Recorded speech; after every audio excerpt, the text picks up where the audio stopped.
अहो ब्रह्मांड नायकाचं नामस्मरण आहे ते, छोट्या मोठ्या माणसाचं नाही. ब्रह्मांड नायक आहेत ते. त्यांचं नामस्मरण जेव्हा तुम्ही करता तेव्हा साक्षात ते तुमच्या समोर उभे असतात. फक्त भाव निर्मळ पाहिजे.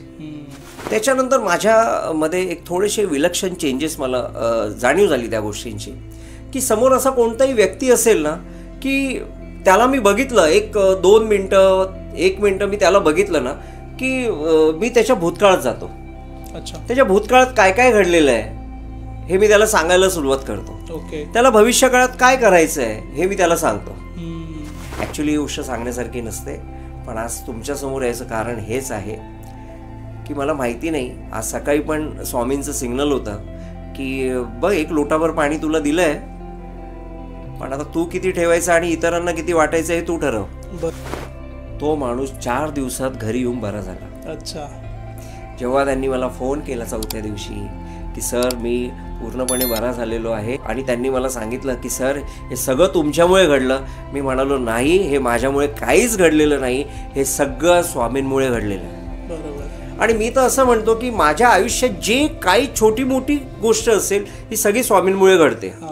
हा मी नाहीच आहे. माणसांमध्ये मी हा एवढ्या मोठ्या स्वरूपात असतो, एवढ्या मोठ्या स्वरूपात असतो की त्यांना स्वामींचं दर्शनच होत नाही.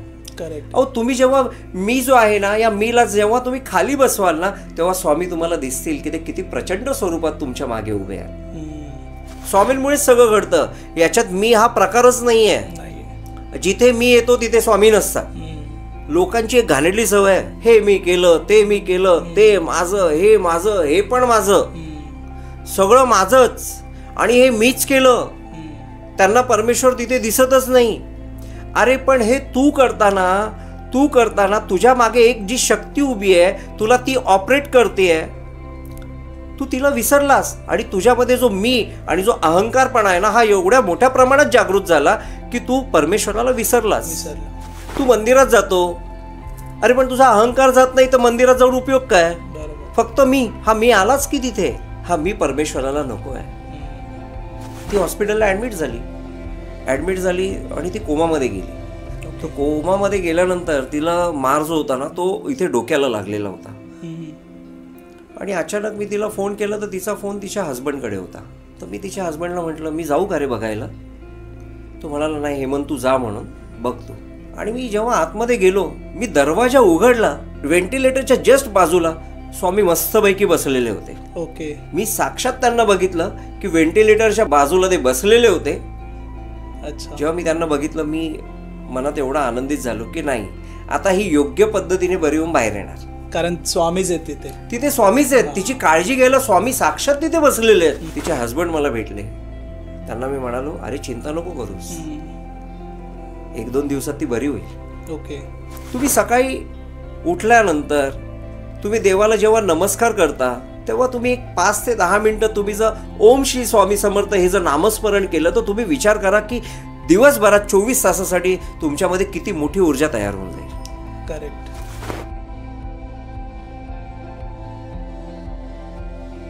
तर नमस्कार मित्रांनो, स्वागत आहे तुमचं अजून एका नवीन पॉडकास्टमध्ये. तर आज आपल्यासोबत आले आहेत हेमंत दादा, आणि ह्यांच्यासोबत असे काही स्वामी समर्थांचे चमत्कार झालेत. चमत्कार सोडून मी ह्या गोष्टीला साक्षात्कार म्हणेन, आणि ते आज आपल्यासोबत शेअर करण्यासाठी इथे आलेत. तर नमस्कार दादा. नमस्कार. श्री स्वामी समर्थ. श्री स्वामी समर्थ. तर अगोदर तुम्ही एक शॉर्ट इंट्रोडक्शन आपल्या ऑडियन्सला देऊन तुम्ही तुमच्यासोबत जे साक्षात्कार झालेत ते तुम्ही स्टार्ट करू शकता. माझं नाव हेमंत बिडवई. मी जवळजवळ 22 वर्ष शिक्षण क्षेत्रात आहे, आणि एक अंदाजे 11 ते 13,000 विद्यार्थ्यांना मी आतापर्यंत शिकवलेलं आहे. एज्युकेशनमध्ये माझी PhD आहे. आणि सगळ्यात महत्त्वाचं म्हणजे की मी हे सगळं काही करू शकलो ते फक्त स्वामींच्या कृपेमुळे, स्वामींच्या आशीर्वादांमुळे हे सगळ्या गोष्टी करू शकलो. पण हे असं हे पहिलेपासून म्हणजे माझ्या आयुष्यात बऱ्याच चांगल्या पॉझिटिव्ह गोष्टी घडत गेल्या, काही निगेटिव्ह गोष्टी घडत गेल्या. संकटं येतात, सुख आणि दुःख हे नाण्याच्या 2 बाजू आहेत, हे तर कळतच गेलं. पण सहज आपण संकटातून एकदम बाजूला जातो आणि आपल्याला सुखकर मार्ग येतो आपल्याला कळतही नाही की हा मार्ग कसा काय येतो, की एवढं मोठं संकट, पर्वता एवढं संकट, आणि तिथून आपण सहजरित्या बाहेर पडलो. हे कसं काय होतं हे काही कळत नव्हतं. कसं घडलं, केव्हा घडलं, कोणत्या पद्धतीने घडलं, आपल्या मागे कोण प्रचंड शक्तीने उभं होतं हे कळतच नव्हतं. एक छोटीशी घटना सांगतो. जेव्हा मला पहिल्यांदा स्वामींचा साक्षात्कार झाला 2018-19च्या दरम्यान, ठाण्याच्या महाजनवाडी हॉलमध्ये माझ्या एका मित्राने स्वामींच्या नामस्मरणाचा कार्यक्रम आयोजित केलेला होता. ओके. आणि तो त्याचा पहिलाच कार्यक्रम होता. तर त्याने मला सांगितलं की सर तुम्ही कार्यक्रमाला याल का, असा असा कार्यक्रम आहे, स्वामींचं नामस्मरणाचा कार्यक्रम आहे आणि आपल्याला साखळी पद्धतीने नामस्मरण करायचं आहे. ओके. तर मी त्याला म्हणालो की ठीक आहे, म्हटलं साखळी पद्धतीने नामस्मरण वगैरे करायचं आहे तर बरोबर आहे, पण म्हटलं मी माझ्या आयुष्यात कधी नामस्मरणाला बसलेलो नाही आहे म्हटलं. आणि कसं आहे, मी तासनतास बसू शकत पण नाही. ओके. कारण मला बॅकबोनचा मोठा त्रास होता. अच्छा. मला कमरेला गॅप होता. तर म्हटलं मी बसू शकत नाही, तर मला काय तू नामस्मरणाला बसवू नको, तू एक काम कर, म्हटलं तिथे काही सेवा असेल, कोणाला पाणी द्यायचं असेल, कोणाला चहा द्यायचा असेल, कोणाला काय अजून काय नाश्ता वगैरे द्यायचा असेल तर ती सेवा मी करेल म्हटलं. ओके. पण मला नामस्मरणाला तू बसवू नको. तो म्हणाला ठीक आहे सर तुम्ही या, म्हटलं काय हरकत नाही. तो म्हटलं किती वाजता येऊ. तर मला म्हणाला सर 5-5:30ला आम्ही सकाळी पूजा वगैरे करणार आहोत, आरती वगैरे करून आम्ही सुरुवात करू. मी म्हटलं बाबा 5-5:30 मला शक्य नाही म्हटलं, बरोबर, मी 8:30-9च्या दरम्यान येईल म्हटलं. तो ठीक आहे सर तुम्ही जेव्हा यायचं तुम्ही या. तर मी 9-9:15च्या दरम्यान तिथे गेलो असेल. कार्यक्रमाला गेलो. कार्यक्रमाला गेल्यानंतर तिथे नामस्मरण चालू होतं. 2-4 लोक, त्याचंही पहिलंच वर्ष होतं आणि माणसांकडे म्हणजे एवढी त्या कार्यक्रमाची ॲडव्हर्टाइजमेंट एवढी झाली नसावी. तर मला असं वाटतं की 2-4 लोक बसलेले होते, माईक समोर होता आणि नामस्मरण कंटिन्यू चालू होता. ओके. तर म्हणजे साखळी नामस्मरण म्हणजे कसं की एक जण उठला की त्या ठिकाणी दुसरं जण बसायचंच असतं. अच्छा, म्हणजे कंटिन्यू चालू राहिलं, कंटिन्यू ते नामस्मरण चालू राहिलं पाहिजे, त्याच्यामध्ये कोणताही खंड पडता कामा नये. अच्छा. आणि मग मी कोणाला पाणी दे, कोण गेस्ट येत असेल त्यांना खुर्चीवर बसवा किंवा काय असं वगैरे सगळं चालू होतं. तर अचानक मी जेव्हा पाणी द्यायला फिरत होतो तेव्हा एक 11:45-12ची वेळ असेल झालेली दुपारची. तर त्याच माझ्या मित्राने एक जण उठत होता नामस्मरणामधून. तर तो उठायच्या वेळेस त्याने मला हात धरून खाली बसवलं. ओके. आता त्याने मला बसवलं खाली. मी माझ्या आयुष्यात कधी नामस्मरण केलंच नव्हतं. बरोबर. आणि केलं नव्हतं, त्यात त्याने आता बसवलं. आता बसवल्यानंतर उठताही येत नाही. करेक्ट. साखळी नामस्मरण. साखळी नामस्मरण. तर म्हटलं आता बसलोय तर मग बसावं. समोर माईक होता. स्वामींचं नाव घेतलं. समोर साक्षात मोठा फोटो होता, स्वामींचा मोठा फोटो होता. आणि मी नामस्मरणाला सुरुवात केली. मस्त डोळे मिटले. समोर स्वामींची मूर्ती आढळली, दिसली मला, आणि नामस्मरणाला सुरुवात केली. नामस्मरणाला जी मी सुरुवात केली, समोर माईक आहे, डोळे मिटलेले होते. माझ्याकडून जे नामस्मरण त्यावेळेस एवढ्या मोठ्या प्रमाणात झालं की त्या नामस्मरणाच्या कालावधीमध्ये मी जवळजवळ स्वामींना 10 स्वरूपात बघितलं. ओके. डोळे बंद होते. मला फक्त एवढंच जाणवत होतं की माझ्या डोळ्यातून कंटिन्यू पाणी येत आहे, कंटिन्यू मी रडतोय,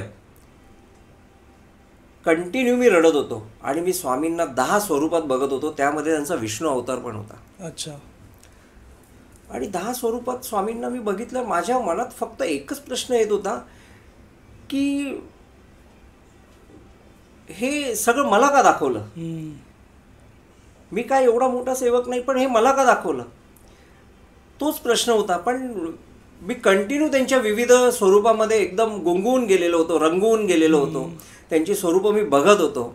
त्यात विष्णू स्वरूप जे बघितलं मी, प्रचंड मोठ्या स्वरूपात विष्णू स्वरूप जे बघितलं, आजही माझ्या डोळ्यासमोर ते येतं आहे ती घटना. आणि मी गुंगून गेलेलो. मला माहिती नाही की आजूबाजूला काय घडतंय, कसं घडतंय, कोणत्या पद्धतीने घडतंय.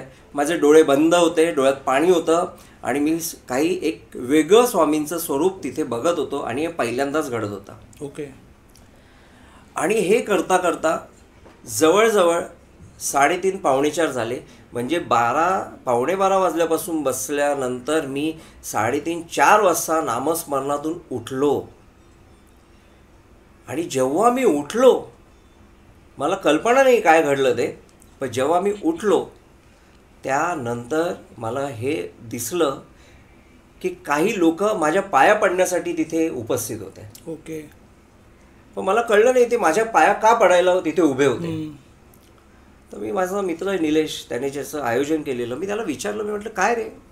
तो बोलतो नाही सर, आज सगळ्यांनी ना वेगळं स्वरूप बघितलंय तुमचं. अच्छा. आणि या सगळ्यांनी माझे व्हिडिओ काढले, व्हिडिओ काढून त्यांनी व्हायरल सुद्धा केले. मला माहिती नाही ही गोष्ट. ओके. त्यांनी व्हिडिओ काढून व्हायरल सुद्धा केली हे, पण मला माहितीच नाही, कल्पनाच नाही. कारण मी डोळे मिटलेले होते, मी त्या स्वरूपाचा आनंद घेत होतो.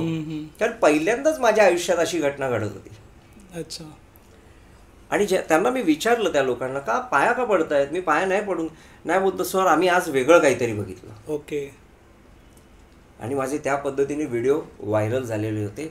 माझ्या आयुष्यामध्ये पहिली ही घटना घडली की मी स्वामींना विविध स्वरूपात, म्हणजे साक्षात मी 10 स्वरूपात स्वामींना तिथे बघितलं. ती स्टार्ट होती तिथून. ती माझी सुरुवात होती म्हणा का ती माझी अध्यात्माच्या दृष्टिकोनातून वेगळी सुरुवात होती म्हणा. आध्यात्मिक आम्ही पहिलेपासून आहोतच. वाचन आमचं थोड्याफार प्रमाणात असायचंच, मंदिरात जाणं थोड्याफार प्रमाणात असायचं. साक्षात्कार होणं हे पहिल्यांदाच होतं. बरोबर आहे. की स्वामींचा साक्षात्कार होणं आणि स्वामींचा साक्षात्कार होणं. नंतर मग मला निलेश म्हणाला सर तुमचा आवाज पूर्ण हॉलमध्ये घुमत होता बोलतो. ओके. हॉलमध्ये वेगळ्या पद्धतीचे व्हायब्रेशन होते आणि हॉलमध्ये तुमचा आवाज पूर्णपणे घुमत होता. आज तुम्ही काहीतरी वेगळ्या अवस्थेत होते. ओके. आणि जिथे जिथे व्हिडिओ व्हायरल झाले ते दुसऱ्या तिसऱ्या दिवशी मला ती लोक विचारत होती हेमंत काय. मी त्यांना काहीच सांगू शकलो नाही कारण मला काहीच कळत नव्हतं. पण यानंतर अशा बऱ्याच घटना घडल्या की स्वामींनी मला साक्षात दर्शन दिलं.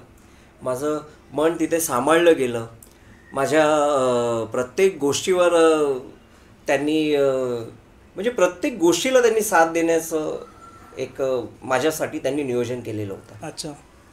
काही काही अशा घटना पण घडल्या की म्हणजे ॲक्च्युली म्हणजे कोविडचं मी तुम्हाला सांगेल की कोविडमध्ये ॲक्च्युअल माझी जी साधना झाली त्यानंतर मी साधनेमध्ये रमत गेलो. ती घटना झाल्यानंतर मी साधनेमध्ये रमत गेलो. मला कळलं की माझ्या मागे एक प्रचंड मोठी शक्ती आहे जी प्रत्येकाच्या मागे आहे. असं नाही की माझ्याच मागे आहे, ती प्रत्येकाच्या मागे आहे. पण मला हे कळलं की माझ्या मागे एक प्रचंड मोठी शक्ती आहे आणि ती स्वामी रूपात आहे, ती स्वामी शक्ती आहे. बरोबर. नंतर मी थोडंसं मागे गेलो 10-12 वर्षापूर्वी की अरे असं असं तुला प्रॉब्लेम होता. पण नंतर कळलं की यांनीच मला बाहेर काढलं. दिसले आज पण बाहेर काढणारे तेच होते. आणि ॲक्च्युली माझी जी साधना झाली ती कोविडमध्ये झाली. ओके. वेळ पण होता आणि पूर्णपणे भरपूर वेळ होता. परमेश्वराच्या कृपेने सगळं व्यवस्थित होतं. आणि एक तो टायमिंग मिळत होता, सगळं बंद होतं. तर मग काय करायचं, मग आपण घरी बसून साधना करायची, नामस्मरण करायचं हे ठरलं. आणि मग मी टेरेसवर जायचो, बिल्डिंगच्या टेरेसवर जायचो आणि एकटाच बसायचो. गाड्यांचा आवाज नाही, काही नाही. आणि जवळजवळ 2 ते 3 तास मी वरती बसायचो आणि नामस्मरण मोठ्या स्वरूपात चालू असायचं. अच्छा. एकटाच बसलेलो असायचो, मोठ्या टेरेसवर एकटाच असायचो आणि मोठ्या स्वरूपात नामस्मरण चाललेलं असायचं. मग घरी यायचो, दुपारी जेवायचो वगैरे. संध्याकाळी परत एकदा छोटं मोठं एक अर्धा-पाऊण तासाचं नामस्मरण करून मग परत आम्ही संध्याकाळचं ते रुटीन होऊन जायचं. ओके. ते जेव्हा रुटीन होत होतं त्याच्यानंतर मला असं कळलं की मी सकाळी आहे ना 3-3:15 नंतर म्हणजे माझा बेड आणि विंडो ती अशी बाजूला असायची. ओके. माझा झोपायचा बेड आणि विंडो अशी बाजूबाजूला असायची. तर मला ना सकाळी 3:15-3:30 वाजता तारक मंत्रांचा आवाज असा प्रखर यायचा. अच्छा. तारक मंत्रांचा आवाज असा मला ऐकू यायचा, खिडकीतून यायचा आणि मोठ्या स्वरूपात तारक मंत्रांचा आवाज ऐकू यायचा. तो आवाज ऐकू आल्यानंतर मी खाडकन उठायचो आणि उठल्यानंतर मग उठलो की मग मी बसायचो खाली आणि खाली बसून जमिनीवर बसून मग मी एक 10-15 मिनिटं नामस्मरण त्या ब्रह्ममुहूर्तावर करायचो. ॲक्च्युली ब्रह्ममुहूर्त काय असतंय मला माहिती नव्हतं, पण 3:15-3:30ला जेव्हा मी उठायचो तेव्हा लोकांनी मला सांगितलं अरे ते ब्रह्ममुहूर्ताची वेळ आहे. तेव्हा नंतर मला कळलं की काय ब्रह्ममुहूर्त असतं ते. आणि मग 3:15-3:30ला उठल्यानंतर मग 15-1 मिनटं 10 मिनटं नामस्मरण करायचो आणि मग परत झोपायचं. पण हे माझ्याबरोबर एकदा नाही घडलं, हे माझ्याबरोबर कंटिन्यू कोविडमध्ये घडत होता. ओके. ते तारक मंत्रांचा प्रखर आवाज माझ्या कानात असा घुमत असायचा आणि तो घुमायचा आणि अशा पद्धतीने मग मी मस्तपैकी नामस्मरणाला बसायचो. माझं सकाळी 3:15-3:30च्या मुहूर्तावर नामस्मरण व्हायचं, कधी 4 पण वाजायचे, पण नामस्मरण व्हायचं आणि मग मी शांत परत झोपून जायचो. ओके. पण एक चमत्कारिक गोष्ट कोविडमध्ये घडली आणि ती म्हणजे ती अतिशय वेगळी होती. की चमत्कारिक म्हणजे कसं आहे की एकदा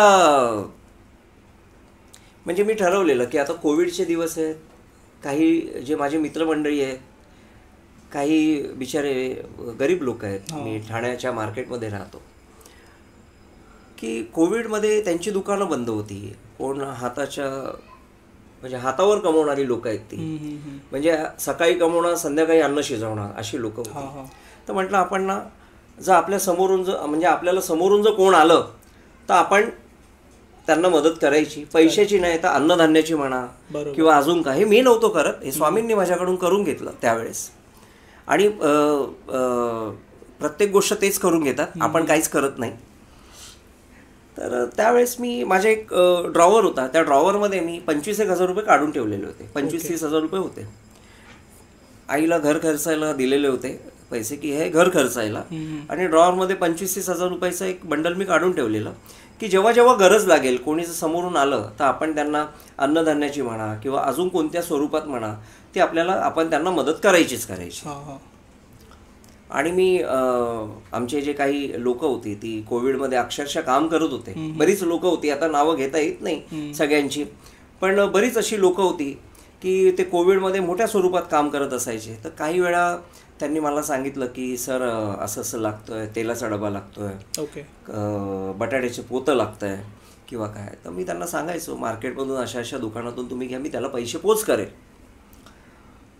असं घडायचं. तर आता तो 25-30,000चा बंडल होता, मी त्याच्यातून एक 2-3 दिवसांनी 4,000, 3,000 असे काढत जायचो. आता एक 4 दिवसात का 5 दिवसात मी त्याच्यातून 6,000 रुपये 6,500 रुपये काढले. ओके. आणि त्यानंतर मला परत एकदा एकीकडून आलं आमच्या कोपरीतून कि सर ऐसा ऐसा है, तो उसका तो बहुत तकलीफ चल रहा है, तो कुछ हो सकता है क्या. तर मी त्याला म्हणालो की ठीक आहे, आपण एक काम करू, एक असं असं स्टोअर आहे, मी त्याला फोन करतो, तिथून महिन्याभराचं सगळं साहित्य तू घेऊन जा, मी त्याला सांगतो फोन करून. अच्छा. तर मला होतं ठीक आहे सर, अच्छा रहेगा. तर ते 2-3 लोकांसाठी ते साहित्य मी भरायला सांगितलं आणि त्याने ते भरून ठेवलं. तो दुपारच्या वेळेस घेऊन गेला, जेव्हा कोविडचं एक शिथिलता होती 2-3 तासासाठी, तर तो घेऊन पण गेला. घेऊन गेल्यानंतर मग मी संध्याकाळच्या वेळेस त्याला पैसे द्यायला जाणार, तेव्हा मी पैसे मोजले. ओके. पैसे मोजले तर मी जी पहिली रक्कम ठेवलेली होती 25-30,000ची, तीच रक्कम मला आढळली. अच्छा, म्हणजे कमी झालेले नव्हते ते, तीच रक्कम मला त्या ड्रॉवरमध्ये आढळली. मी मोजले, दुसऱ्यांदा मोजले, मी म्हटलं अरे 6,000 तर खर्च केले, आता तर ॲक्च्युली कमी व्हायला पाहिजे पैसे, पण ती रक्कम तेवढीच आहे. अजून मी त्याच्यातून 3,500-4,000 रुपये घेतले नंतर, म्हणजे आता नाही म्हटलं तरी 15-20,000च्या आसपास राहायला पाहिजे होते, पण नाही, रक्कम तेवढीच होती. मी कोणाला काही, माझ्या घरी बायकोला नाही सांगितलं, माझ्या आईला पण नाही सांगितलं, कोणालाच नाही सांगितलं, कारण ही सेवाच होत होती. तर पण मला हे कळलं की ही स्वामींची कृपा आहे. बरोबर. आणि आपण जे काही चांगलं करतोय याचं पाठबळ जे आहे ते त्यांचं आहे. बरोबर. हे एवढं कळलेलं मला, मी कोणालाच काही बोललो नाही, मी माझ्या पद्धतीने काम चालू ठेवलं. ओके. आणि जेव्हा सगळं हे झालं, सगळं काय वगैरे, तेवढी रक्कम, म्हणजे मला असं वाटतं की तेवढीच रक्कम खर्च झाली असावी, 15-20,000 रुपये जे काय असेल ते, पण शेवटी रक्कम तेवढीच शिल्लक होती जी पहिले ठेवलेली होती. आणि हा चमत्कार होता माझ्या आयुष्यात, दुसरा हा चमत्कार घडला. पण मी कोणालाही त्याचं काही नंतर बोललो नाही. मी पहिल्यांदाच आपल्यासमोर हे बोलतोय. अच्छा. आणि त्यानंतर मग मी म्हणजे थोडंसं हे झालं, म्हणजे कोविड जेव्हा ओपन व्हायला सुरुवात झाली, मग त्यानंतर सगळेजण थोडेफार हातपाय हलवायला लागले, स्वतःचा व्यवसाय थोडाफार चालू करायला लागले. मग त्यानंतर मग मी ती रक्कम जी आहे की 25-30 हजार रुपये जे असतील त्याच्यामधून 15,000 रुपये आईला घर खर्चायला दिले. त्याच्या दुसऱ्या दिवशी मी ते मोजले तेव्हा ते 15,000 कमी झालेले होते. याचा अर्थ तेच होतो, तू जर दुसऱ्यांसाठी काय करत असशील तर मी तुझ्या म्हणजे तुझ्यामध्ये प्रचंड शक्तीने उभा आहे. करेक्ट. स्वतःसाठी करतोय तर ते स्वतःसाठी कर, पण दुसऱ्यांसाठी करत असशील तर मी उभा आहे तुझ्या पाठीशी, तू काही चिंता नको कर. बरोबर. हे मला त्यावेळेस जो साक्षात्कार झाला हा मोठ्या प्रमाणात झाला. अच्छा. आणि त्यानंतर जे स्वामींनी प्रत्येक ठिकाणी मला दर्शन दिलं ते अतिशय वेगवेगळ्या स्वरूपात दिलं, वेगवेगळ्या संकल्पनेतून दिलं. आणि त्यानंतर काही गोष्टी ज्या आहेत ह्या अशा घडत गेल्या की मी माझ्या ऑफिसच्या बाजूला असा एक बगीचा आहे, मोठा बगीचा आहे. तिथे वॉकिंग ट्रॅक आहे. अच्छा. त्या वॉकिंग ट्रॅकवर जेव्हा मी दुपारी चालायला जायचो तेव्हा मला तिथे कॉर्नरला स्वामी मस्तपैकी असे दोन्ही कमरेवर हात ठेवून असे उभे असायचे आणि मला दर्शन द्यायचे. आणि ते मी असं प्रत्येक वेळेस तो अनुभव घेतलेला आहे. स्वामींचं वेळोवेळी दर्शन घडत गेलं. त्यानंतर काही माझ्या मानसिकतेवर म्हणा किंवा शरीरावर ना एक थोडेफार छोट्या मोठ्या प्रमाणात परिणाम होत गेले. कारण माझं नामस्मरण जे आहे ना हे कंटिन्यू असायचं. म्हणजे अक्षरशः मी रस्त्याने जरी चाललेलो असेल ना तरी नामस्मरण करायचं. कोविडचा एक छोटासा किस्सा सांगतो. मी कोविडमध्ये अक्षरशः नामस्मरणात पूर्णपणे गुंतलेलो होतो. अच्छा. पूर्णपणे, म्हणजे मी बाहेर पडणार ना घराच्या तरी मी नामस्मरण करायचो. मी ऑफिसमध्ये जाणार अर्धा 1 तास 2 तास 3 तास तरी मी नामस्मरण करायचो. ओके. त्याच्यानंतर मी जेवायला बसण्याच्या अगोदर माझं म्हणजे एक प्रचंड मोठा वेळ होता कोविडमध्ये आणि तो वेळ जो आहे ना तो मी पूर्णपणे नामस्मरणासाठी दिला. ओके. आणि नामस्मरण एवढ्या मोठ्या प्रमाणात झाल्यानंतर ना असं एक ऊर्जा तयार व्हायची. आणि अक्षरशः नामस्मरणात मोठी ऊर्जा आहे. बरोबर. ती ऊर्जा आपल्याला जाणवते, आपल्या शरीराला, आपल्या मनाला, आपल्या अवतीभोवती ती ऊर्जा एवढी प्रखर होते की आपण ऊर्जावान व्यक्ती म्हणून तयार होऊन जातो. तर ती ऊर्जा अशी वेगळी होती की मी एक दिवशी असंच रस्त्यावरून जात होतो. कोविडचं दिवस होते, माणसं एवढी जास्त नव्हती. आणि बाजूनी ना असं एक पटकन असा स्पर्श झाला. पटकन असा स्पर्श झाला. कोणतरी गेलं. कोण गेलं मला माहिती नाही, पण कोणतरी गेलं. मी थोडं 10 पावलं पुढे गेलो. ती पण व्यक्ती 10 पावलं पुढे गेलो. ती पण व्यक्ती 10 पावलं पुढे गेली. पण ती व्यक्ती आणि मी आम्ही दोघांनी टर्न करून एक दुसऱ्यांना बघितला. तो मोमेंट एकच होता आणि तो व्यक्ती हसला माझ्याशी. अच्छा. आणि हसून तो पुढे निघून गेला. मला कळलं की ती ऊर्जावान व्यक्ती स्वामींच्या स्वरूपात होती. बरोबर. म्हणजे ते स्वामींचं स्वरूप होतं ते मला कळलं. कोविडमध्ये अजून एक छोटासा मी तुम्हाला एक सांगतो. कोविडमध्ये माझे मित्र ॲडमिट होते. ओके. कोविड झालेलं त्यांना. आणि ते ॲडमिट असताना जवळजवळ 20-25 दिवस ते ॲडमिट होते. आणि मला एकदा हॉस्पिटलमधून फोन आला की असं असं आहे, त्यांना त्रास होतोय वगैरे वगैरे असं. तर त्यांचाही फोन आला की त्यांचाच फोन होता की मला सर त्रास होतोय, तुम्ही मला इथून बाहेर काढा, मला त्रास होतोय, मोठ्या प्रमाणात त्रास होतोय, असं तसं. पण आता जुलैचा टायमिंग होता. 2020 जुलै म्हणजे प्रखर कोविड असं एकदम वर आलेलं होतं. कोविड पीक पिरियड होता. मी विचार केला माझी पण फॅमिली आहे, मी याला हॉस्पिटलमध्ये कोविड सेंटरमध्ये जाऊन कसं काढायचं, हा माझ्यासाठी यक्ष प्रश्न होता. हॉस्पिटल होतं ते कोविडसाठी, कोविडचेच पेशंट होते तिथे. पण मी ठरवलं की नाही, आपण त्याला हॉस्पिटलमधून बाहेर काढूया. नामस्मरणाच्या वेळेस जो 2018 आणि 19चा जो मी किस्सा सांगितला, त्यावेळेस जो माझ्या समोर फोटो होता, त्या फोटोला बघून मी नामस्मरण केलं. तो फोटो त्या नामस्मरणाच्या कार्यक्रमानंतर विसर्जन होणार होता, पण तो फोटो मी विसर्जित होऊन दिला नाही. तो फोटो मी घरी घेऊन आलो. ओके. घरी घेऊन आलो, मी त्या फोटोची स्थापना केली. त्या फोटोची स्थापना केल्यानंतर मला त्या फोटोमधून प्रत्येक मुमेंट मिळत गेल्या. ओके. मी तिथे स्वामींच्या चेहऱ्याकडे बघितल्यानंतर मला कळतं की माझं पुढचं पाऊल काय असेल ते. अच्छा. मला आज दिवसभरातून कोणत्या स्वरूपाच्या व्यक्ती भेटतील ते. आजही तो फोटो माझ्या घरातच आहे. ओके. 2020ला मी तेच केलं. त्यांना बघितलं आणि मी बोललो, मी चाललो आहे, त्याला मला आणायचं आहे आणि त्याला मला सुखरूप आणायचं आहे. बाकीचं सगळं तुम्ही ठरवा काय करायचं ते. आणि मी मस्त ग्लव्स वगैरे घालून, मास्क वगैरे लावून गेलो मी. मला माहिती नाही ते कोणत्या स्वरूपात माझ्याबरोबर उभे होते, पण जो डॉक्टर 4-4, 5-5 दिवस त्याच्या मित्रांना भेटायला येत नव्हता, मी गेल्यानंतर 5 मिनिटात तो डॉक्टर मला भेटायला आला. ओके. आणि मी त्याला प्रखरपणे बोललो की मला त्या माझ्या मित्राला इथून घेऊन जायचं आहे, त्याची जबाबदारी मी घेतली आहे आणि मी हे तुम्हाला लिहून देतो, तुम्ही त्याची चिंता करू नका. ओके.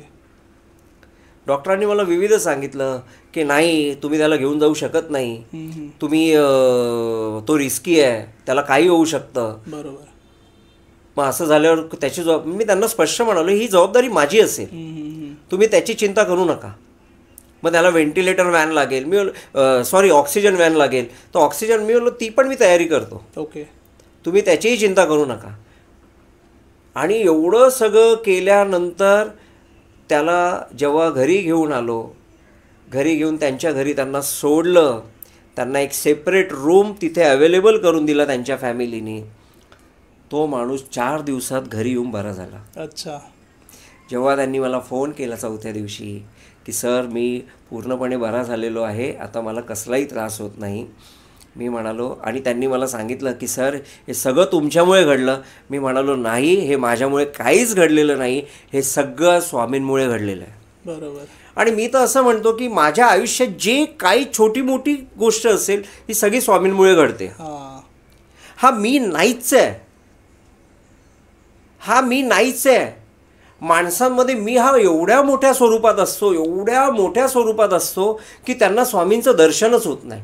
करेक्ट. अहो, तुम्ही जेव्हा मी जो आहे ना, या मीला जेव्हा तुम्ही खाली बसवाल ना, तेव्हा स्वामी तुम्हाला दिसतील की ते किती प्रचंड स्वरूपात तुमच्या मागे उभे आहेत.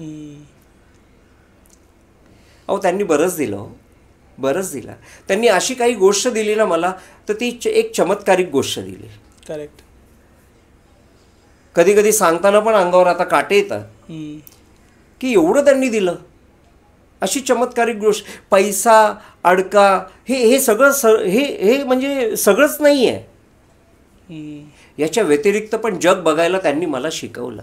ओके. याच्या व्यतिरिक्त पण माणुसकीचं जग काय असतं, तू काय करू शकतो दुसऱ्या व्यक्तींसाठी, याचं दान त्यांनी मला दिलं, तो आशीर्वाद त्यांनी मला दिला. त्याच्यानंतर माझ्यामध्ये एक थोडेसे विलक्षण चेंजेस मला जाणीव झाली त्या गोष्टींची, की समोर असा कोणताही व्यक्ती असेल ना, की त्याला मी बघितलं 1-2 मिनटं 1 मिनटं मी त्याला बघितलं ना, की मी त्याच्या भूतकाळात जातो. अच्छा. त्याच्या भूतकाळात काय काय घडलेलं आहे हे मी त्याला सांगायला सुरुवात करतो. ओके. त्याला भविष्यकाळात काय करायचं आहे हे मी त्याला सांगतो. असे बरेचसे किस्से माझ्या लाईफमध्ये झाले. अच्छा. बरेचसे किस्से झाले. एकदा तर माझी एक मैत्रीण आहे, माझ्या कॉलेजमध्ये माझ्या बरोबर शिकायला होती, तिचा मेजर ॲक्सिडेंट झाला. मेजर ॲक्सिडेंट झाला आणि ती हॉस्पिटलला ॲडमिट झाली आणि ती कोमामध्ये गेली. तर कोमामध्ये गेल्यानंतर तिला मार जो होता ना, तो इथे डोक्याला लागलेला होता. आणि अचानक मी तिला फोन केला, तर तिचा फोन तिच्या हजबंडकडे होता. आणि हजबंडकडे फोन असल्यामुळे त्यांनी उचलला आणि मला सांगितलं की ती ॲडमिट आहे म्हणून. तिला असं असं ॲक्सिडेंट झाला आहे. तेव्हा मी शॉकिंग झालो. तिला हॉस्पिटलमध्ये बघायला गेलो तर त्यावेळेस तो टायमिंग नव्हता हॉस्पिटलचा, व्हिजिटिंग टायमिंग नव्हता. त्यांनी मला काय आतमध्ये बघायला सोडलं नाही. पण दुसऱ्या दिवशी तिचं ऑपरेशन होणार होतं आणि मेजर ऑपरेशन होता. तिला इथून स्टिचेस होते. अच्छा. तिला एवढा प्रचंड मोठा मार मेंदूला लागलेला होता. आणि घरातले तिचे आईवडील म्हणा, तिला मुलं आहेत, ते रडत होते की काय झालं आहे म्हणून वगैरे असं. आणि ॲक्सिडेंट तो मेजर होता. तर पहिल्या दिवशी सोडलं नाही. दुसऱ्या दिवशी ऑपरेशन होणार होतं. दुसऱ्या दिवशी ऑपरेशनच्या वेळेस पण मी तिथे गेलो, पण ऑपरेशन झालेलं होतं म्हणून आम्हाला आतमध्ये बघायला सोडलं नाही. तिसऱ्या दिवशी तिचं ऑपरेशन होऊन सुद्धा ती कोमामध्येच होती. ओके. आणि एक पूर्ण रूम व्हेंटिलेटर चालू होतं, पूर्ण रूम ती झोपलेली होती, कोमामध्येच होती ती. तर मी तिच्या हजबंडला म्हटलं, मी जाऊ का रे बघायला? तो म्हणाला, नाही हेमंत तू जा म्हणून, बघ तू. आणि मी जेव्हा आतमध्ये गेलो, मी दरवाजा उघडला, रूममध्ये कोणीच नव्हतं. पण जेव्हा दरवाजा उघडला तेव्हा व्हेंटिलेटरच्या जस्ट बाजूला स्वामी मस्तपैकी बसलेले होते. ओके. मी साक्षात त्यांना बघितलं तिथे. मी साक्षात त्यांना बघितलं की व्हेंटिलेटरच्या बाजूला ते बसलेले होते. अच्छा. जेव्हा मी त्यांना बघितलं, मी मनात एवढा आनंदित झालो की नाही, आता ही योग्य पद्धतीने बरी होऊन बाहेर येणार. कारण स्वामीच आहेत तिथे स्वामीच आहेत. तिची काळजी घ्यायला स्वामी साक्षात तिथे बसलेले आहेत. अजून कोणाची गरज आहे तिथे? करेक्ट. काहीच नाही. जेव्हा हे मी बघितलं, एक मिनटं थांबलो आणि बाहेर पडलो. तिचे हजबंड मला भेटले. त्यांना मी म्हणालो, अरे चिंता नको करूस, 1-2 दिवसात ती बरी होईल. ओके. आणि खरंच ती 2 दिवसात ती शुद्धीवर आली. ती त्या कोमामधून बाहेर आली. हे सगळ्यांसाठी चमत्कारिक होतं. तिच्या फॅमिलीसाठी चमत्कारिक होतं. पण मला कळत होतं की तिच्या मागे अक्षरशः स्वामी आहेत. बरोबर. स्वामींनी तिला त्या गोष्टीतून बाहेर काढलंय. आणि ती मस्तपैकी, मग मी तिला नंतर भेटायला पण गेलो वगैरे, सगळं झालं. मग 1-1.5 महिन्यांनी ती ऑफिसला आली. मग ऑफिसला आल्यानंतर मी तिला भेटायला गेलो आणि मी तिला म्हणालो, कशी आहेस तू, काय कसं वाटतं आता, कमी आहे ना पेनिंग वगैरे? ती म्हणते, नाही रे मी व्यवस्थित आहे, पण सगळ्यांना आश्चर्य वाटतंय की मी एवढ्या लवकर कव्हर कशी काय झाले. बोललो, आश्चर्याची काय गोष्ट आहे? म्हटलं, अगं ज्या दिवशी मी आलो ना म्हटलं तिथे, आणि मी बघितलं तुझं ऑपरेशनच्या सेकंड डेला मी आलो आणि तिथे बघितलं व्हेंटिलेटरच्या बाजूला स्वामी साक्षात बसलेले होते. तेव्हा मी समजून गेलो तू चांगल्या पद्धतीने बाहेर येशील म्हणून. करेक्ट. ती बोलते, हेमंत तू काय बोलतोयस? मी बोललो, अगं मी खरं सांगतोय तुला, जे मी बघितलं ना तेच सांगतोय तुला. तेव्हा तिच्या डोळ्यात पाणी आलं. तेव्हा तिला कळलं की आपल्या मागे एक प्रचंड मोठी शक्ती उभी आहे, ती म्हणजे स्वामी शक्ती उभी आहे. हे जेव्हा तिला कळलं, ती अक्षरशः रडली. अच्छा. आणि तिच्यामध्ये एक तो विलक्षण चेंजेस. त्यानंतर ती स्वामींची एवढी, ती ऑलरेडी स्वामींची भक्त होती, पण त्यानंतर स्वामींशिवाय तिचं विश्व वेगळं झालंच नाही. ओके. तिचं विश्व म्हणजे स्वामी.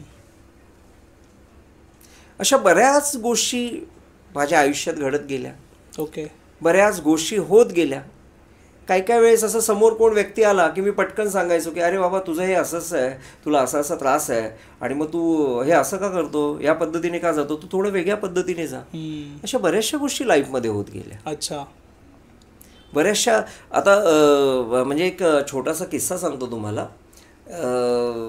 माझा एक मित्र आहे. मी त्याच्या घरी असं मस्तपैकी जाऊन बसलेलो. मला म्हणाला की सर आता मुलगी 12वीला आहे, ती ना अनकॉन्शियस आहे. अनकॉन्शियस म्हणजे ना काय करायचं, कसं करायचं, म्हणजे ती स्टेबल नाही आहे. ओके. ओके. म्हणजे ही मी तुम्हाला सांगतो, आत्ता याच वर्षीच्या एक जुलै, म्हणजे मागच्या जुलै-ऑगस्टची गोष्ट असेल. जुलैची गोष्ट असेल. मला काही नको चिंता करू, ती होईल 12वी चांगल्या पद्धतीने पास होईल. नाही बोलतो सर, ती थोडीशी स्टेबल झाली पाहिजे, तिला अजून तिचा अभ्यास चांगला झाला पाहिजे. मी म्हटलं ठीक आहे, आता मी तिला नाही सांगत पण तुला सांगतो, अशी अशी पूजा करशील. करायचं काही नाही, खर्चिक गोष्ट काही नसते, फक्त भाव तुमचा प्रेमळ पाहिजे. करेक्ट. भाव निस्वार्थी पाहिजे. बघ ही पूजा कर, बघ काय होईल ते. 2.5-3 महिने दर मंगळवारची पूजा तो करत होता. अच्छा. त्यानंतर त्याला त्याच्या मुलीमध्ये विलक्षण चेंजेस, म्हणजे तिचं अभ्यासाप्रती जे कॉन्सन्ट्रेशन जे होतं ना हे वाढलेलं त्याला दिसलं. ओके. तो बोलला नाही सर, भरपूर फरक पडलाय. जेव्हा ही गोष्ट त्याला कळली की सर काहीतरी वेगळं सांगतात, त्यावेळेस त्याने ही गोष्ट अजून 4 लोकांना सांगितली. ॲक्च्युली ही गोष्ट सांगण्यासारखी नसते, पण आज तुमच्यासमोर यायचं कारण हेच आहे की मला माहिती नाही, आज सकाळी पण स्वामींचं सिग्नल होतं की बघ 1 लोटाभर पाणी तुला दिलं आहे, पण आता तू किती ठेवायचं आणि इतरांना किती वाटायचं हे तू ठरव. बरोबर आहे. म्हणजे लोकांपर्यंत पोहोचवणं हे एक सांगितलं त्यांनी मला, सकाळीच सांगितलं. ब्रॉडकास्टला यायच्या अगोदरच त्यांनी मला सांगितलं की तू किती ठेवायचं आणि इतरांना किती वाटायचं ते तू ठरव, तुझ्याकडे तर लोटाभर पाणी दिलेलं आहे ऑलरेडी. म्हणजे ठीक आहे, मी काय समजायचं ते समजून गेलो. आणि त्या गोष्टीनंतर अशा विलक्षण वेगवेगळ्या पद्धतीने अचानक एक दिवशी त्याचे कोण नातेवाईक घरात आले. मी घरी बसलेलो, नातेवाईक घरात आले आणि ते त्याच्याशी चर्चा करत होते की असं असं आहे, पोटाचं ऑपरेशन आहे, हे ते. तर मी तिला पटकन त्या बाईला बोललो, अगं तू मिरचीचा ठेचा खातेस, त्या मिरचीचा ठेचा खाल्ल्यामुळे तुझं पोट दुखतं आणि लपून लपून खातेस की तू. तर ती गुपचूप बाजूला गेली आणि त्या माझ्या मित्राला म्हणाली, ती त्याचे नातेवाईक आहे. हा बोलते मी ठेचा खाते, तुम्ही सांगितलं का सरांना? अरे बोलतो आम्ही कशाला सांगू सरांना, तू आम्हाला पण कधी सांगितलंस? हा बोलते मी कोणालाच नाही सांगत. मी बोललो तो ठेचा खाणं बंद कर, बघ तुला ऑपरेशन करायची गरज नाही लागणार. अच्छा. तिने ठेचा खाणं बंद केला, तिचं ऑपरेशन झालंच नाही. ओके, बरे झाले ते. ती आजही व्यवस्थित आहे, सगळं काय व्यवस्थित आहे. ह्या गोष्टी घडत गेल्या लाईफमध्ये. स्वामींची सेवा लाईफमध्ये घडत गेली. ओके. आणि हे निस्वार्थी भावनेनी, मग कोणतंही असं स्वार्थ नाही आहे की कोणाकडून, बिलकुल नाही, हे निस्वार्थी भावनेनी. ओके. जेव्हा आपण निस्वार्थी भावनेनी त्यांना एक छोटीशी सेवा सांगितलेली की नामस्मरण करा तुम्ही, सकाळी 10 मिनटं करा, सकाळी 15 मिनटं करा, पण नामस्मरणामध्ये एवढी मोठी प्रचंड मोठी ताकद आहे की आपण स्वामींच्या चरणाजवळ जाऊन बसतो, डायरेक्ट चरणाजवळ. बरोबर. एवढी प्रचंड, फक्त ते नामस्मरण कोणत्या स्वार्थापोटी नसावं. बरोबर. आपण नेहमी मंदिरात जातो, स्वामींच्या मठात जातो, आपण ना नेहमी काहीतरी मागतो. माझं असं म्हणणं आहे की आपण का मागावं?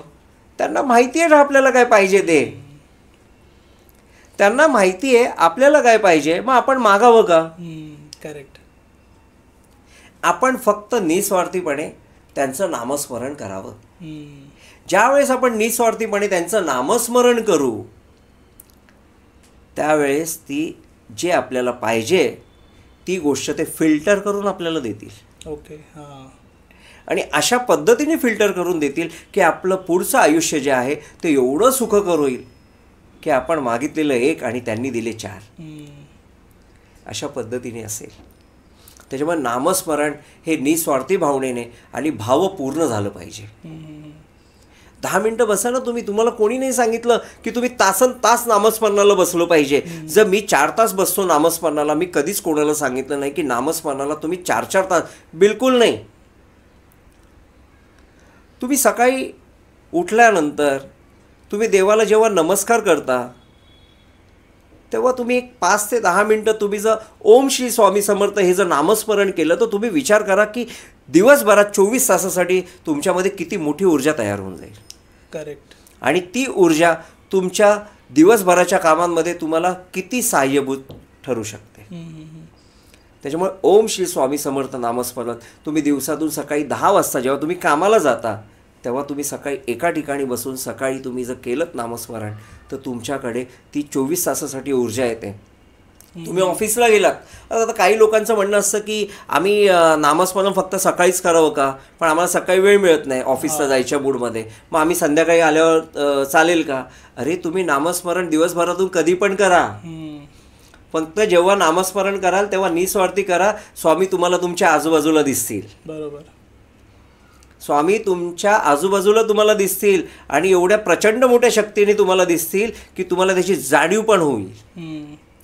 आता काही काही वेळेस मला दुपारी म्हणजे लोक म्हणतात की सर आम्ही दुपारी नामस्मरण केलं चालेल. अरे का नाही करणार?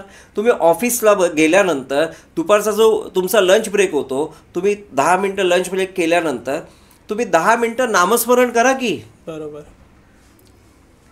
आणि कुठे मोठे तुम्हाला बोलायचं आहे, मनातल्या मनात नामस्मरण करायचं आहे. अहो ब्रह्मांड नायकाचं नामस्मरण आहे ते, छोट्या मोठ्या माणसाचं नाही. ब्रह्मांड नायक आहेत ते. त्यांचं नामस्मरण जेव्हा तुम्ही करता तेव्हा साक्षात ते तुमच्या समोर उभे असतात. फक्त भाव निर्मळ पाहिजे. अशा बऱ्याच गोष्टी लाईफमध्ये घडत गेल्या. मी सांगत गेलो लोकांना, विविध उपाय सांगत गेलो, वेगवेगळ्या पद्धतीचे उपाय सांगत गेलं, लोक करत गेली आणि स्वामींचा आशीर्वाद त्यांना मिळत गेला. लोक मला म्हणतात कोण आहे तू? मी बोललो मी कोणीच नाही आहे, मी स्वामींचा एक निर्मळ भक्त आहे आणि मला त्यांची सेवा करायची आहे. तर मला असं वाटतं की माझ्या हातून सेवा घडण्याचं माध्यम कदाचित त्यांनी मला हे दिलेलं आहे. बरोबर आहे की लोकांना त्यांचं योग्य ते मार्गदर्शन करण्याचा तो एक मुवमेंट त्यांनी मला दिलं. एकदा तर एक मॅडम होत्या, त्या मला त्यांच्या मुलाला घेऊन आल्या. तर त्या मुलाला घेऊन आल्या आणि मला म्हणतात की आता तो ग्रॅज्युएट झाला आहे तर त्याला मला पोस्ट ग्रॅज्युएशनसाठी परदेशात पाठवायचं आहे. अच्छा. म्हटलं ठीक आहे, चांगली गोष्ट आहे, काही हरकत नाही. म्हटलं काय करू, कसं होईल तो? मी म्हटलं हा एक उत्तम आर्टिस्ट होऊ शकतो, त्याच्यामध्ये कोणती तरी एक चांगली कला आहे, पण हा एक उत्तम आर्टिस्ट होऊ शकतो, उत्तम आर्टिस्ट होईल. पण त्या मॅडम मला म्हणायला पण आर्टिस्ट होईल पण ते कसं काय, कोणत्या ह्याच्यात? कारण आर्टिस्ट अन्न तर नाही ना देऊ शकत. तिथे पोस्ट ग्रॅज्युएशन केल्यानंतर इथे आल्यानंतर चांगली नोकरी मिळेल, चांगलं काहीतरी होईल. म्हणलं बघा मी सांगायचं काम केलं तुम्हाला त्यांना पोस्ट ग्रॅज्युएशनला पाठवायचं असेल परदेशात तर पाठवा तुम्ही, काही हरकत नाही आहे. पण तो एक उत्तम आर्टिस्ट आहे आणि तो एक चांगला कलाकार होऊ शकतो. ओके. तो एक चांगला वादक आहे. ओके. तो एक चांगला वादक आहे. त्याच्या पॅरेंट्सने त्यांना परदेशात पाठवलं, सगळं काही केलं. आणि मग 6 महिन्यांनी 8 महिन्यांनी असं कळलं परदेशातून, त्यांनीच मला व्हिडिओ पाठवले की तिथे एक कॉम्पिटिशन झाली वादकाची, त्याच्यात तो पहिला आला. अच्छा. त्याच्यात तो पहिला आला. त्या पॅरेंट्सने मला सांगितलं की अरे बघ सर बघा तो असं तो पहिला आला आहे. मी बोललो हो, मी तुम्हाला म्हटलेलं तो एक उत्तम आर्टिस्ट आहे म्हणून. करेक्ट. आणि तो चांगली आर्ट आहे त्याच्याकडे आणि ही परमेश्वराने दिलेली त्याला देणगी आहे. म्हटलं वादक इथे झाला काय तिथे झाला काय, पण तो वादक उत्तम आहे. करेक्ट. तेव्हा त्यांना कळलं की नाही सर बरोबर बोललेले म्हणून. शेवटी तेच झालं. कसं आहे माहिती आहे, परमेश्वराने प्रत्येकाचं आयुष्य लिहिलेलं आहे किती काय, आणि प्रत्येकाने त्याच्या आयुष्यात काय करायचं आहे हे पण लिहिलेलं आहे. तुम्हाला ते मिळवण्यासाठी नामस्मरण ही एक अशी गोष्ट आहे की ते तुम्हाला लवकरात लवकर मिळणार तेच, पण लवकरात लवकर मिळेल आणि चांगल्या पद्धतीने मिळेल. तुमच्या त्या अडचणी ज्या आहेत त्या तुम्हाला उद्दिष्टापर्यंत पोचायच्या ज्या अडचणी आहेत त्या कमी प्रमाणात होतील. त्याचं प्रमाण वाढणार नाही, त्या कमी प्रमाणात होतील आणि त्या अडचणींना पासआउट करून तुम्ही तुमचं उद्दिष्ट गाठू शकाल. त्याला एकमेव साधन म्हणजे नामस्मरण. कलियुगामध्ये परमेश्वराजवळ जर पोचायचं असेल तर एकमेव साधन म्हणजे नामस्मरण. ओम श्री स्वामी समर्थ हे जेव्हा आपण नामस्मरण जेव्हा जपायला सुरुवात करतो तर जप नाही, एक मोठा तप होऊन जातो. आणि एक मोठा तप झाल्यानंतर रामायण आणि महाभारत पण घडलेलं आहे. आणि ते नामस्मरण कोणाचं आहे तर ते ब्रह्मांड नायकाचं नामस्मरण आहे. आणि अशा बऱ्याच गोष्टी माझ्या लाईफमध्ये घडत गेल्या. मी बऱ्याच लोकांना आत्तापर्यंत मी जवळजवळ 150 ते 200 लोकांना चांगल्या पद्धतीने गायडन्स केलेलं आहे. आणि एवढ्या चांगल्या पद्धतीने गायडन्स केलेलं आहे की त्यांच्या आयुष्यात तेच घडलेलं आहे. आता एक छोटीशी घटना सांगतो. माझे काही मित्र एक मेडिक्लेम ऑफिसेसमध्ये त्यांचं एक युनिट आहे. मेडिक्लेमचं एक मोठी कंपनी आहे. त्यांचं ते एक युनिट आहे. तर त्या युनिटमध्ये कॉम्पिटिशन लागतात. याचा बिझनेस किती होईल, त्याचा बिझनेस किती होईल, त्याचं हे कसं होईल, त्याचं हे कसं होईल. तर एक दिवशी ते मला बोलले की सर मागचं वर्ष बोलतो एकदम घाणेरलं गेलं बोलतो सर. कारण 11 लाखाचा बिझनेस आम्ही 11 का 10 लाखाचा बिझनेस आमचं टार्गेट मोठं होतं, पण आम्ही एवढंच करू शकलो. पण आता बोलतो यावर्षी बोलतो आम्हाला चांगला बिझनेस मोठ्या प्रमाणात करायचा आहे, तुम्ही काहीतरी सुचवा. मी म्हटलं माझ्याकडे स्वामींच्या नामस्मरणाशिवाय काही सुचवण्यासारखं नाहीच ना. बोलतो सर तुम्ही एकदा या म्हटलं आमच्या ऑफिसला. बोललो ठीक आहे. मी एक दिवशी ऑफिसला गेलो. त्यांचं एक युनिट होतं, मला असं वाटतं एक 150-200 स्क्वेअर फीटमध्ये त्यांचं युनिट. तिथे फक्त ते 6-7 जण काम करतात. दुसरं युनिट दुसऱ्या डिपार्टमेंटमध्ये, असे त्यांचे 10-12 युनिट आहेत. तर मी गेलो तिथे बसलो. मी बघितलं तिथे काही गोष्टी अडगळीच्या होत्या. मी म्हटलं हे साफ करा, इथे हे अडगळीच्या गोष्टी नाही ठेवायच्या. इथे म्हटलं मस्त गणपतीची फ्रेम लावायची. सकाळी तुम्ही कोणीही आल्यानंतर तुमच्या 7 जणांपैकी 7ही जणांनी गणपतीला नमस्कार केल्याशिवाय तुम्ही त्या जागेवर बसायचं नाही कामाला. ओके. पहिले तिथे नमस्कार करायचा आणि मग जागेवर कामाला बसायचं, सुरुवात करायची कामाची. आणि जेव्हा जेव्हा तुम्हाला वेळ मिळेल तुमच्या कामाच्या आवडीनिवडीमध्ये सवडीमध्ये जे काही आहे त्यावेळेस तुमचं नामस्मरण चालू ठेवायचं. ऊर्जा पाहिजे ना. करेक्ट. लोक म्हणतात की फक्त जेवण केल्यानंतर ऊर्जा मिळते. साप चूक. तुमची ऊर्जा ही तुमच्या श्वासामध्ये असते आणि तुमच्या श्वासामध्ये नामस्मरण जर इन्व्हॉल्व झालं तर ती ऊर्जा ही प्रचंड मोठ्या प्रमाणात तयार होते.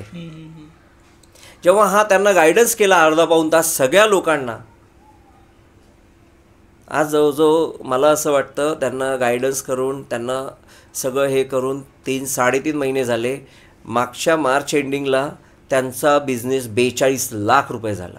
10-11 लाखावरनं 11 लाखावरून त्यांचं युनिट तिथे 1 नंबरला आलं. ओके.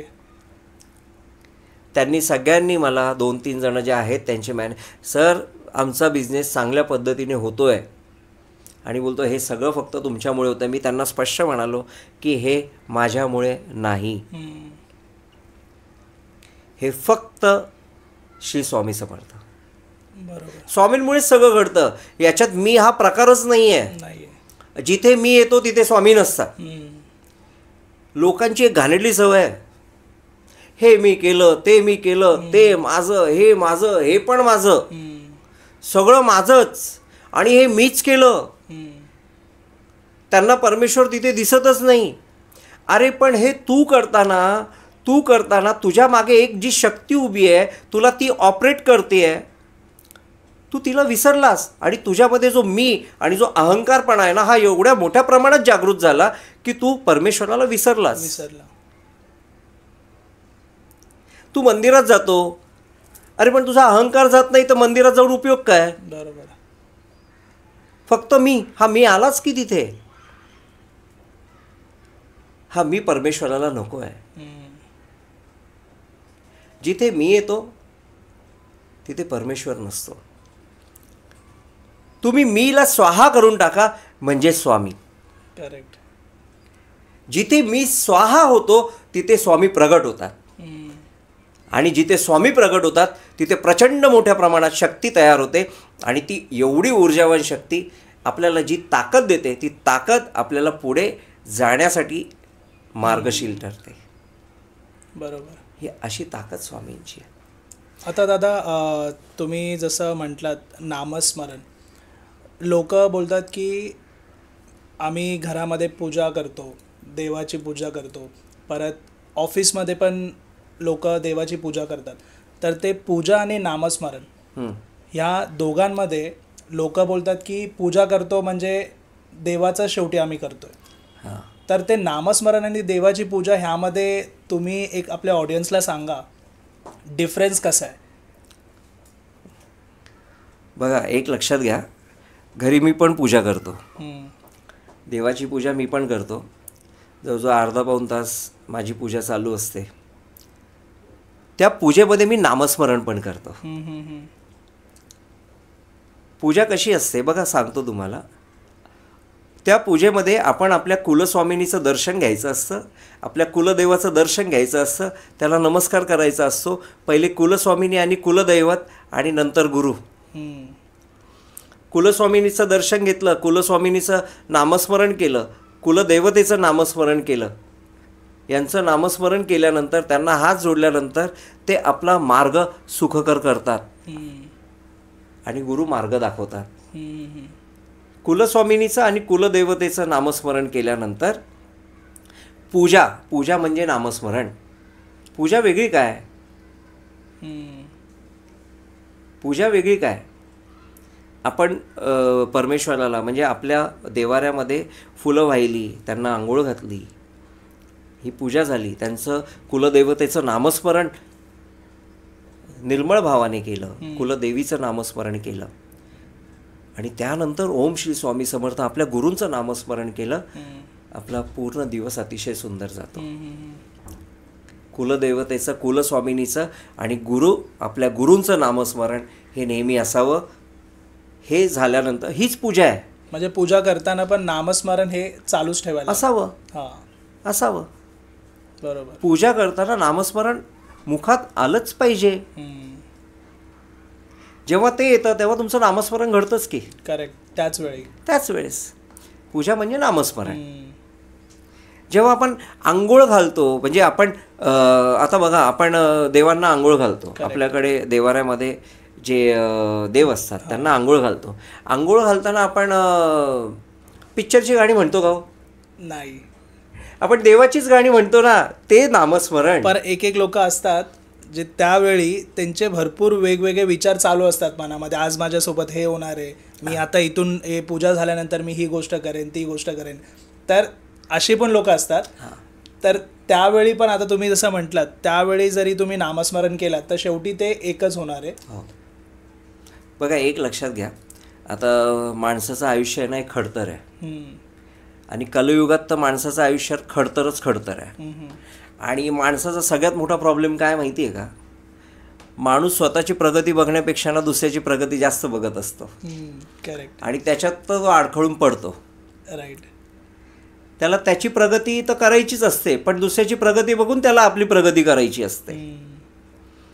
तर माझं म्हणणं नेहमी हे असतं की जर तुम्ही अर्धा तास पूजा करत असाल, एक 10-15 मिनटं नामस्मरण करत असाल, ते 40 मिनटं आहे ना, ते 40 मिनटं फक्त परमेश्वराला द्या. करेक्ट. त्याच्यामध्ये तुमचा मोबाईल आहे ना स्विच ऑफ ठेवा. बरोबर आहे.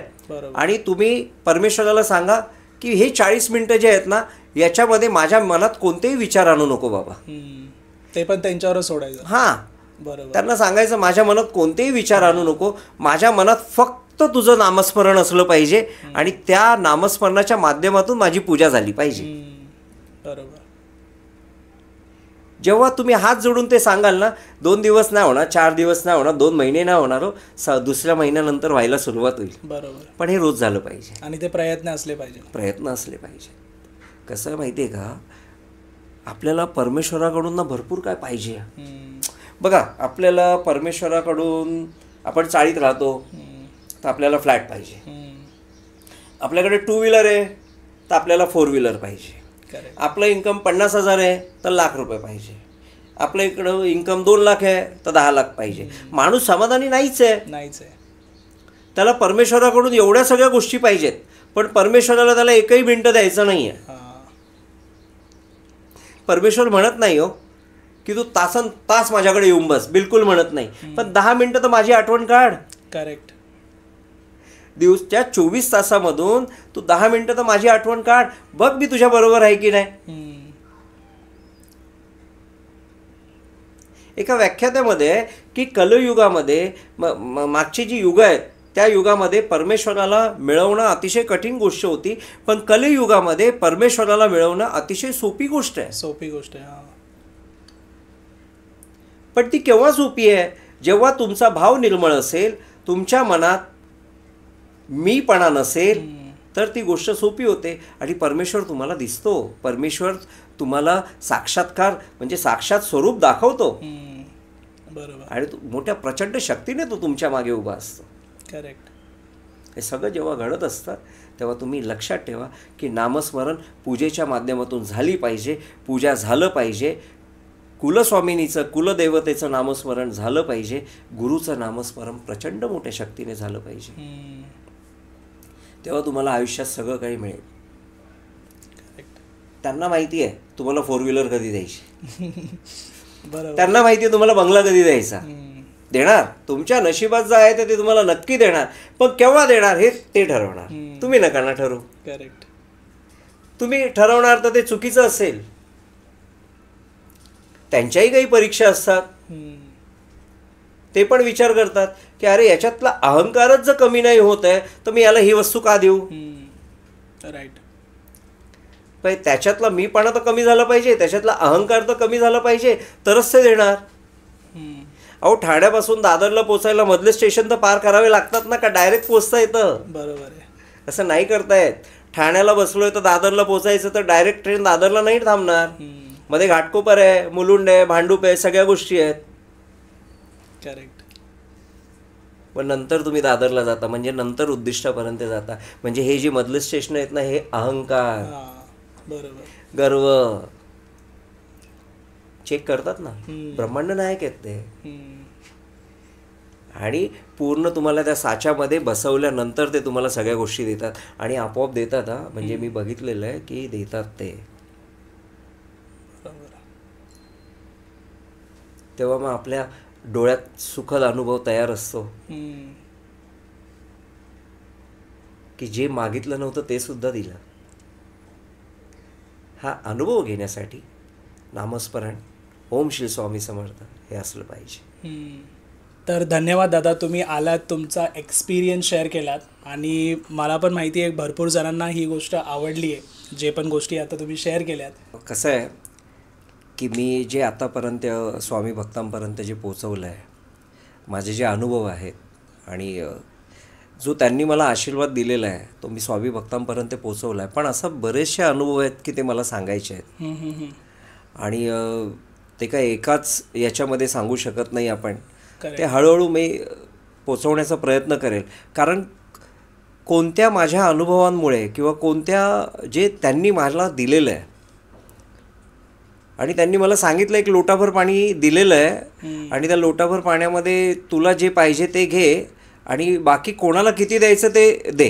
Correct correct. तर आता ते काही तर मी घेतलंय पण आता द्यायचं आहे ना. हो. आणि भरपूर काही गोष्टी आहेत ज्या आपल्याला अजून कव्हर पण करायच्या आहेत. आपले खूप सारे टॉपिक्स आहेत.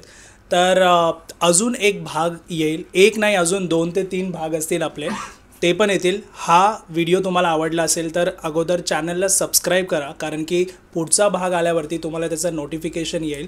आणि हा व्हिडिओ लाईक करा, शेअर पण करा. जे पण स्वामी भक्त आहे त्यांना श्री स्वामी समर्थ. श्री स्वामी समर्थ.